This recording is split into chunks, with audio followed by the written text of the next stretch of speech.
Mesdames et messieurs, chers internautes, Benin Dabaroutou se poursuit et là nous sommes dans le département de l'Atakora, nous sommes dans la commune de Ouassa-Peonko et nous sommes avec l'autorité communale. Nous nous sommes déplacés dans son village Tonri, c'est à quelques kilomètres de Peonko centre et nous sommes avec monsieur Ouroumare Koto, maire de la commune de Peonko. Et il est également le président de l'association des communes de l'Atakora et de la Donga à Kadi. Merci de nous recevoir, monsieur le maire. Merci, monsieur le journaliste, le plaisir est partagé. Merci, monsieur le maire. Nous sommes très heureux de venir chez vous, dans votre village natal, Tonri. Dites-nous comment vous présentez votre village et en même temps votre commune. Merci, monsieur le journaliste. Je crois, comme vous l'avez dit, ici c'est Tonri, c'est mon village natal. Il est dans l'arrondissement de Tobré. Okay. Il est situé à 8 km du chef-lieu de la commune de Peonko. Donc c'est ici que j'ai grandi, je suis né ici, j'ai grandi ici, j'ai fréquenté ici. Ah oui, c'est donc voilà. Donc c'est pourquoi je suis rattaché à cette localité-là. C'est bien normal et nous avons vu l'affection que les populations vous portent et c'est très bien, c'est la carrure d'un homme politique qui est apprécié par ces populations et nous vous encourageons dans ce sens. Nous, on est très heureux de faire le déplacement, de venir. Merci beaucoup, monsieur le village natal de monsieur le maire. Merci. Alors, la thématique qui nous intéresse pour cette édition de Benin Dabaroutou, c'est l'extrémisme violent et la cohésion sociale. Et nous aimerions d'entrer savoir si votre commune, la commune de Peonko, est confrontée au problème, au phénomène d'extrémisme violent. Est-ce que vous avez déjà enregistré des cas d'extrémisme violent dans votre commune? Ok, merci monsieur le journaliste. Et je crois aujourd'hui l'extrémisme violent, c'est un phénomène général, surtout pour des communes du département de l'Atakora. Oui. Parce que Kérou est à côté ici, c'est une commune frontalière à Peonko, donc nous partageons les mêmes réalités. Oui. Donc on ne peut pas dire qu'on n'est pas, on ne peut pas dire qu'on est à l'abri du danger. Mais en termes de manifestation, je dirais que la manifestation de l'extrémisme violent n'est pas tellement, comment on appelle, n'est pas tellement perçue par les populations au niveau de la commune de Peonko. C'est vrai, et nous avons quelques indices, parce qu'il fut un moment où nous avons enregistré des tracts au niveau de la mairie par 2 fois, où on est venu afficher, comment on appelle, les écrits dans une école aussi. Et ça a été répété, mais... Des écrits qui disent quoi? Des écrits qui mettent quand même la population dans la psychose, parce que dans les écrits, soit on dit, bon, on ne veut pas voir les écoles ouvertes, on ne peut pas voir, comment on appelle, les ONG travailler, on est en train de nous perturber. Donc c'est des trucs comme ça, c'est-à-dire l'animation, certains thèmes développés, bon, laisse à croire que c'est si tout comme on est en train de, c'est-à-dire d'éveiller la population par rapport à leurs activités, à leur attitude. Donc je crois que c'est des tracts comme ça, mais quand on lit un peu ces tracts-là, a priori on se dit que ça ne doit pas être réellement ce qu'on redoute. C'est peut-être des populations qui sont... Peut-être exactement, parce que quand vous voyez même les écrits, et même les moments pendant lesquels les gens viennent les afficher, quand je prends le cas de la mairie, c'est devant la salle et de la réunion, et ça a été fait, je crois, un matin, le gardien est là, on sait à quel moment. Pour une seconde fois, c'était même en plein midi, c'est entre midi 30 et 14 heures. Ah oui, c'est vrai. Donc vous voyez, à l'heure là, bon c'est vrai, ils ont leur méthode d'opérer. Donc il y a de ces cas-là, on avait alerté quand même les structures compétentes. Je crois le ministère avait dépêché même les militaires qui étaient venus sur le terrain, aller voir un peu prospecter les milieux. Donc ils ont fait un moment là avant de replier. Mais à ce niveau, nous avons géré l'information pour éviter de créer la psychose au sein de la population. Vous savez, c'est un sujet un peu délicat. Très délicat. Même s'il y a de ces cas-là, seul le commissariat a souvent ces informations-là et on ne les met pas à notre disposition. Parce que pour éviter voilà, parce que je sais, il y a quelqu'un qui a été pris comme ça ici, et il est locataire dans une maison, il est seul depuis un moment, mais un jour, son comportement a amené des gens à s'interroger sur lui en face de la CERCAM avec certains militaires où ils ont eu à échanger un peu. Et en tout cas, et pas quand même des mots au courtois. Oui. Et les investigations se sont poursuivies. Ils ont opéré des fouilles dans sa chambre. Oui. Il était là seul, rien, mais on a pu trouver quand même des objets compromettants. Oui. Je crois que, en tout cas, la procédure a poursuivi. Il a été pris. Donc, bon, il y a de ces cas-là souvent. Et de façon formelle, on n'est pas saisi. Voilà, on n'est pas saisi pour pouvoir relayer l'information. Sinon, mais là où en fait on sent plus et ce phénomène-là, c'est ce que nous recevons, ceux qui viennent, par exemple, du Burkina. De Kéro, qui quittent les localités frontalières, parce qu'ils sont pleins dans la commune de Péanco. Plein. En fait, c'est par là même que nous vivons la manifestation de l'extrémisme violent au niveau de la commune de Péanco. Parce qu'ils sont pleins dans tous les arrondissements. Une d'accueil, finalement. Exactement. Je crois que l'immigration était venue, même ils ont fait des recensements, on a recensé des milliers ici. Et je profite même pour remercier quelques organismes qui viennent toujours à l'aide de ces réfugiés-là. Donc, je crois que c'est là où nous ressentons la manifestation de ce phénomène-là. On se dit, bon, on n'est pas à l'abri, parce que quand la maison d'à côté brûle, c'est que toi-même tu n'es pas en sécurité. Donc c'est un peu ça, en termes d'extrémisme violent et autres là. Alors, parlons maintenant de cohésion sociale. Lorsqu'on parle d'extrémisme violent, l'un des facteurs qui peut-être encourage l'extrémisme violent, c'est lorsque la cohésion sociale n'est pas de mise. Et il y a beaucoup de phénomènes. Nous savons que Péanco est une commune agricole, avec une commune d'éleveurs également. Et il y a, par exemple, des conflits entre agriculteurs et éleveurs. Il y a également la religion. Il y a beaucoup d'autres facteurs qui ne sont pas de nature à faire asseoir une bonne cohésion sociale. Est-ce que vous connaissez de telles manifestations, de tels effets qui mettent à mal la cohésion sociale au sein de votre commune? Oui, merci beaucoup, monsieur le journaliste. Et je crois en termes de comportements qui mettent à mal la cohésion sociale dans la commune de Péanco, vous avez évoqué beaucoup de phénomènes. Bon, par rapport aux religions, je crois que nous n'avons pas ça dans la commune de Péanco. La cohabitation entre les religions est pacifique. Ça, je peux l'affirmer depuis que je suis à la tête de cette commune. Et depuis 2020, je n'ai pas encore senti c'est-à-dire des menaces de cohésion venant du comportement des religieux. Ça, je n'en ai pas eu. Mais par contre, il y a un certain nombre de manifestations qui compromettent la cohésion sociale. Vous venez d'en évoquer un, c'est-à-dire c'est les conflits agriculteurs-éleveurs. Ça, c'est récurrent.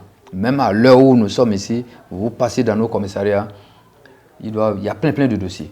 Donc, le phénomène que nous vivons le plus dans la commune de Péanco, c'est des conflits entre agriculteurs et éleveurs. Et tout ça là, c'est lié au foncier. C'est lié au foncier. Parce qu'aujourd'hui, quand vous prenez la commune de Péanco, le pâturage se fait rare. Avec la mécanisation de l'agriculture aussi, aujourd'hui, les agriculteurs, c'est des centaines, des milliers d'hectares qu'ils emblavent. Donc, la pratique de l'agriculture et la pratique de l'élevage aussi, parce qu'on ne fait pas, comment on appelle, l'élevage économique, l'élevage de prestige, vous voyez. Et de l'autre côté, les agriculteurs aussi, avec tout ce que nous avons, chacun de son côté, exerce son activité de façon pas professionnelle. Et quand je dis pas professionnelle, c'est en termes d'exploitation, en termes d'utilisation de la ressource, la ressource terre. Oui. Donc, ça fait que tous les jours, c'est des conflits. Il y en a plein au tribunal et ça aboutit à des coups et blessures. Il y a même des fois des décès. Ça, c'est le phénomène que nous enregistrons le plus dans la commune de Péanco qui met à mal la cohésion sociale. L'autre phénomène, c'est le comportement de certains jeunes. Il n'est pas rare de constater dans nos localités, c'est qu'il y a moins de discussions, c'est que les gens viennent à la main. Et ce que nous avons pu remarquer, c'est que c'est la consommation des produits psychotropes, c'est-à-dire l'alcool, comment on appelle l'alcool, la drogue, en tout cas tout ce qui a comme produit excitant là, c'est la consommation de ces produits-là qui amène ces jeunes-là à avoir ces comportements. Donc ça fait que régulièrement dans nos villages, quand il y a des cérémonies, c'est des bagarres et autres là. Donc c'est des cas, comment on appelle, c'est-à-dire des manifestations qui mettent à mal la cohésion sociale que nous enregistrons plus dans la commune. Et cela induit aussi un certain nombre de comportements de la part de ces jeunes-là. C'est des vols, les petits vols, là. Le banditisme, là, ça c'est très développé dans la commune de Péoncourt. Ça là c'est fréquent. C'est-à-dire dans nos contrées, c'est-à-dire nos petites voies que nous avons, les pistes de 17 là, même vous quittez votre village là, votre maison pour aller au champ, si vous ne savez pas faire, on va vous braquer. Il suffit d'avoir une moto là, ça là c'est monnaie courante. Donc tous les jours on vit ces phénomènes-là et tout ça c'est lié, disons, à la consommation de ces produits dont je venais d'en évoquer. Donc c'est ça qui fait qu'au niveau de la commune de Péoncourt, nous avons vraiment un grand souci. Donc c'est un problème d'insécurité. Un problème d'insécurité. Et quand vous voyez, aujourd'hui, nous avons des commissariats, mais avec le nombre, comment on appelle, des agents de la police que nous avons, c'est difficile. Leur effectif, bon, c'est encore... Surtout, ce qui est plus criard, c'est les moyens de déplacement. Vous prenez le commissariat de Yemason, qui est frontalier à Kéro, il n'a même pas de véhicule. Comment ils font des opérations? Les locaux aussi. Quand vous prenez le commissariat de Tobré, c'est la population, c'est la commune même qui avait mis ce local à la disposition du commissariat. Le bâtiment est aujourd'hui en ruine. Même s'il y a des cas de détenus, ils sont obligés de les amener à Péoncourt ici. Donc, il y a... Tout ça mis ensemble ne permet pas à la police républicaine de jouer convenablement son rôle vraiment de maintien de paix dans la commune de Péoncourt. Donc voilà un peu des phénomènes que nous vivons et qui mettent un peu à mal la cohésion sociale au niveau de la commune de Péoncourt. Bon, par le passé, Péoncourt avait connu quelques trucs de sorcellerie, mais je crois qu'aujourd'hui, ça là, je peux dire que vraiment, ça c'est conjugué au passé. Au moins, les sensibilisations étaient intensement menées et aujourd'hui, nos parents ont compris qu'on ne doit pas se mettre quand même dans ces genres de comportements au risque de pouvoir encourir à certaines peines que vous savez tous. Voilà un peu ce que je peux dire de façon ramassée et sur des cas de cohésion sociale et l'extrémisme violent aussi dans la commune de Péoncourt. Merci, monsieur le maire. Ça fait bien que vous parliez des stupéfiants que les jeunes prennent et qui provoquent un certain nombre de conséquences telles que le petit banditisme, les bagarres et autres. Yeah. Parce que tout récemment, dans votre commune, il y a une saisie de plusieurs litres d'alcool frelaté. Oui. Dites-nous comment ce phénomène d'alcool frelaté est, quelle est son ampleur aujourd'hui dans la commune de Péoncourt? Oui, merci, monsieur le journaliste. Je crois, tout à l'heure, quand je parlais, comment on appelle, des comportements qui sont dus à la consommation de certains produits, aujourd'hui même, le produit le plus dangereux, c'est l'alcool frelaté, tel que vous l'avez dit. Il n'y a pas ce hameau de la commune de Péoncourt où vous allez mettre pied et que vous ne verrez pas des débits de boissons. Rien que de cela, comment on appelle, la boisson frelatée. Parce que quand vous voyez, comment on appelle, les emballages, quand vous voyez comment les gens vendent ça, vous dites que ça là c'est de qualité douteuse. Même si nous n'avons pas la certitude, mais je crois que il n'y a pas de doute par rapport à ça. Et l'effet sur les consommateurs également. Aujourd'hui, dans toute la commune de Péoncourt, vous allez, et ça crée énormément de dégâts. Aujourd'hui, les bras valides, vous voyez des jeunes qui se livrent à la consommation de ces produits-là, mais qui ne tiennent plus. Et tout le temps, quand il y a accident, vous allez, avant même de prendre les victimes là, c'est que vous sentez que c'est sous l'effet de l'alcool. C'est sous l'effet de l'alcool. Aujourd'hui, des cas de maladie, vous allez voir des jeunes dépérir, vous les voyez physiquement, ils ne tiennent plus, c'est la boisson. Et tous les jours, on ne fait que enterrer des jeunes. Rien que par la consommation. Mais, monsieur le journaliste, vous allez trouver vraiment une liqueur où on vend le conso à 25 francs, 50 francs. C'est pas possible. Non, quand même, disons-nous la vérité. Et le slab dont on parle, c'est censé être extrait de certains produits, de maïs, de sorgho, de palme à huile, et des palmiers à huile. Voilà. Et il y a au moins une méthode, c'est tout un processus. Il y a une méthode pour pouvoir quand même préparer ces boissons-là. Et c'est ça, on va venir, on va le conso, vous allez, c'est 25 francs, 50 francs, quand même. Et aujourd'hui, nos parents sont devenus dépendants de ce phénomène-là. Et leur mode opératoire, quand ils vont dans une localité, ils essaient de voir quelle est la personne influente dans cette localité-là. Ils se font amis à l'intéresser. Et qu'est-ce qu'ils font? C'est que c'est la corruption. Ils font tout pour avoir la même mise sur ce dernier-là. Si c'est le délégué, si c'est un jeune, en tout cas, ils font tout pour avoir ces gens-là avec eux. Et c'est eux. Non, bon, parce que quand la population se soulève, quand lui parle, puisqu'on le voit souvent avec l'influence du village, donc les gens ont peur de dénoncer. De même l'affronter. Même la dénonciation, parce que les communiqués, les arrêtés, on en a pris au niveau du conseil communal. Mais quand vous demandez à nos parents, il faut interdire. Des fois, quand vous allez en sourdine, on dit, ah, c'est chez tel il est là, je ne peux pas. Si je parle, après on va dire que c'est moi. Donc, c'est ça même qui nous rend la tâche difficile pour pouvoir, comment on appelle, lutter contre ce phénomène. Sinon, aujourd'hui, ça décime la population de Péoncourt. Ça décime la population de Péoncourt.